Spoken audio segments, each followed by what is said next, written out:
సహోదరి సహోదరుడు దయచేసి విను. సౌలు యొక్క జీవితం పట్ల దేవుడు కలిగి ఉన్న ఆలోచన ఏమిటంటే సదాకాలము నీ రాజ్యాన్ని స్థిరపరచాలని దేవుడు ఆశించాడు. సౌలు, నీ పట్ల దేవునికి ఉన్న ఆలోచనలు బహుశ్రేష్టమైనవి. సదాకాలము నీ సింహాసనం ఉండాలని, నీ రాజ్యం ఉండాలని దేవుడు ఆశించాడయ్యా. సహోదరుడా సహోదరి, నీ పట్ల నా దేవునికి ఉన్న ఆలోచన ఏంటో తెలుసా?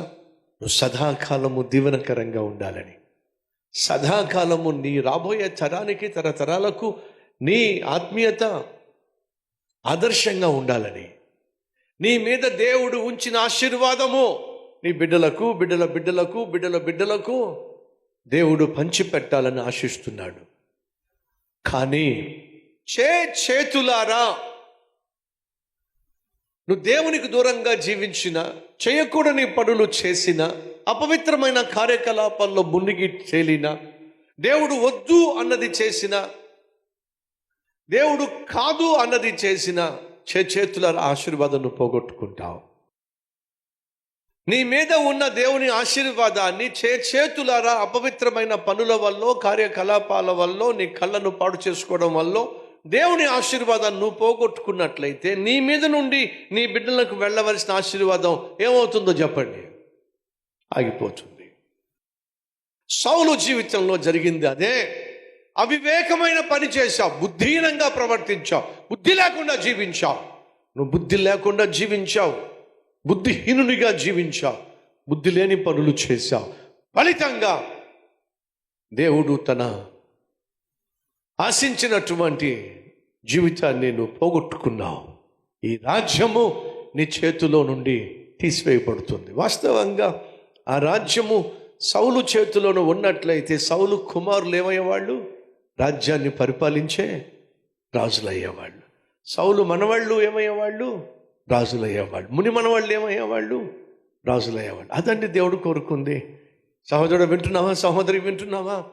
నీ మీదున్న ఆశీర్వాదాలు నీ బిడ్డలకు, వారి బిడ్డలకు, బిడ్డల బిడ్డలకు అవి చెందాలి అని అంటే నువ్వు చచ్చిపోయేంత వరకు ఆశీర్వాదంగా జీవించాలి. నువ్వు చచ్చిపోయేంత వరకు ఆదర్శంగా జీవించాలి. అర్ధంతరంగా నీ జీవితం ముగిసిపోవడానికి వీల్లేదు.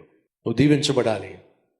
ఫలితంగా నీ తర్వాత తరాలు దీవించబడాలి.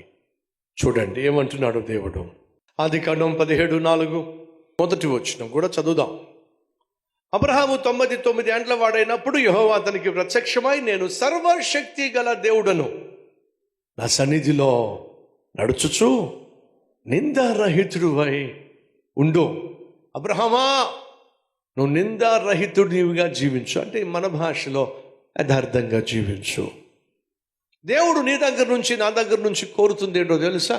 యథార్థత, నీతియుక్తమైన జీవితం, పరిశుద్ధమైన జీవితం దేవుడు కోరుతున్నాడు. ఎందుకనగా నాకును నీకును మధ్య నా నిబంధన నియమించి నిన్ను అత్యధికముగా, తాత్కాలికముగానే ఉందా, అత్యధికముగా ఉందా?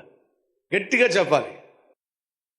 మనలో ఎవరైనా ఉన్నారా అత్యధికముగా దేవుడు నన్ను దీవించాలని ఆశపడుతున్నాను అన్నవాళ్ళు? అయితే ఏం చేయాలి? నిన్ను అత్యధికముగా అభివృద్ధి పొందించేదనని అతనితో చెప్పాను. అబ్రహాము సాగిలపడి ఉండగా దేవుడు అతనితో మాట్లాడి, ఇదిగో ఏమిటట, నేను నియమించిన నా నిబంధన నీతో చేసి ఉన్నా.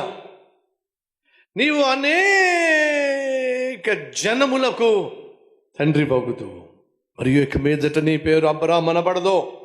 నేను అనేక జనములకు తండ్రిగా నియమించి తిని గనుక నీ పేరు అబ్రహాము అనబడును. నీకు అత్యధికముగా సంతాన అభివృద్ధి కలుగ చేసి నీలో నుండి జనములు వచ్చినట్లు నియమించి ఉన్నాను. జనములో అంటే అర్థం తెలుసా? రాజ్యములు వస్తాయి నీ ద్వారా. అది ఆశీర్వాదం. మీరు అనొచ్చు, బ్రదర్ అబ్రహాముకైనా ఆశీర్వాదాలు అన్నీ, ఆడవాళ్ళకి ఇంకేమి ఉండవా? రండి చూద్దాం. 15వ వచనం. మరియు దేవుడు నీ భార్య అయిన శారాయి పేరు శారాయి అనవద్దు, ఏలయనగా ఆమె పేరు శారా. ఎందుకని? ఏలయనగా నేను ఆమెను ఆశీర్వదించి ఆమె వలన నీకు కుమారుణ్ణి కలుగ చేసి నేను ఆమెను ఆశీర్వదించేదను. ఆమె జనములకు తల్లి అయి ఉండును. జనముల రాజులు ఆమె వలన కలుగుదరని అబ్రహాముతో చెప్పెను. ఏమిటట? నీ భార్యను ఆశీర్వదిస్తా, నిన్ను ఆశీర్వదిస్తా, మీ ఇద్దరిని ఆశీర్వదించి జనములకు ఆశీర్వాదంగా మారుస్తా. నీ సహోదరుడు సహోదరి, అమ్మా అయ్యా, నీ ఆత్మీయ జీవితాన్ని తేలిగ్గా తీసుకోవద్దు. మాట వింటున్నావా? నీ ఆత్మీయ జీవితాన్ని తేలిగ్గా తీసుకోవద్దు. నీ ద్వారా రాబోయే తరతరాలకు దేవుని ప్రేమ ప్రవహించబోతుంది. ఏమిటట? దేవుని ప్రేమ నీ నుండి నీ నెక్స్ట్ తరానికి, ఆ తర్వాత తరానికి ప్రవహించబోతుంది. దేవుని ఆశీర్వాదం, నీ మీద ఉన్న ఆశీర్వాదం నీ బిడ్డల మీదకు, నీ బిడ్డల బిడ్డల మీదకు, నీ బిడ్డల బిడ్డల మీదకు, తరతరాల వరకు ప్రవహించాలి దేవుడు ఆశిస్తున్నాడు. కాబట్టి ఈరోజున ఎలా ఉండాలి? నిందారహితుడవై ఉండు. అబ్రహాముతో దేవుడు ఏమంటున్నాడు?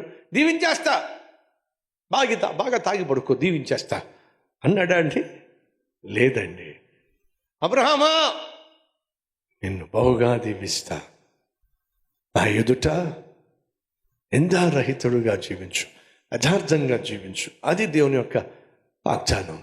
ఈరోజు నా మనవి, సంఘంలో ఉన్న ప్రతి తండ్రి ప్రతి తల్లి యథార్థంగా జీవించాలి. ఎందుకోసం యథార్థంగా జీవించాలి అంటే, యథార్థంగా జీవిస్తే నువ్వు దీవించబడతావు, నీ దీవెన నీ బిడ్డల మీదకు ప్రవహిస్తుంది.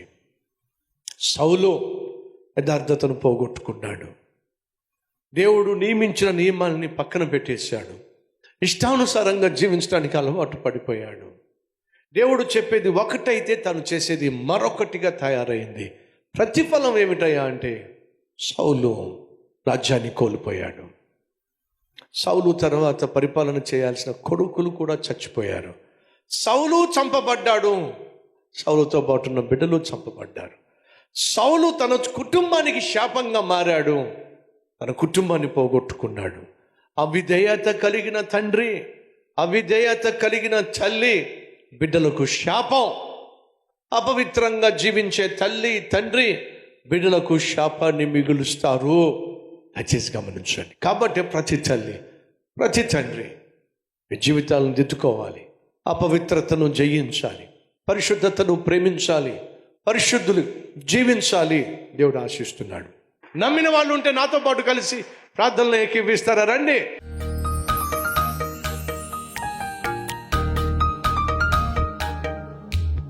మహాపరిశుద్ధుడు అయిన ప్రేమ కలిగిన తండ్రి, దివ్యమైనటువంటి నీ వాక్యము ద్వారా సూటిగా స్పష్టంగా మాతో మాట్లాడి నీ మెల్లని స్వరమును విడిపింపచేసి మా జీవితంలో ఉన్నటువంటి నాయన నిరుత్సాహానికి, నిస్పృహకు నాయన శ్రేష్టమైన సందేశమే ఇదిగో ధైర్యాన్ని ఇచ్చింది.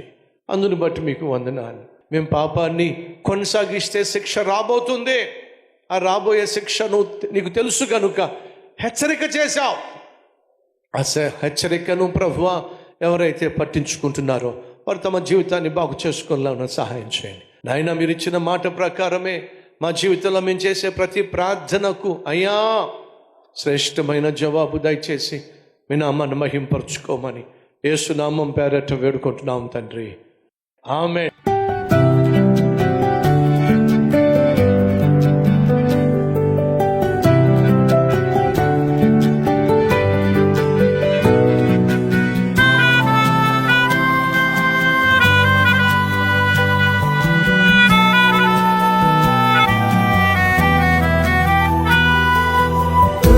ఫ్రెండ్స్, ఈరోజు అందించినటువంటి క్లుప్త సందేశం మీకు ఆశీర్వాదకరంగా ఉంటే లైక్ చేయండి, 10 మందికి షేర్ చేయండి.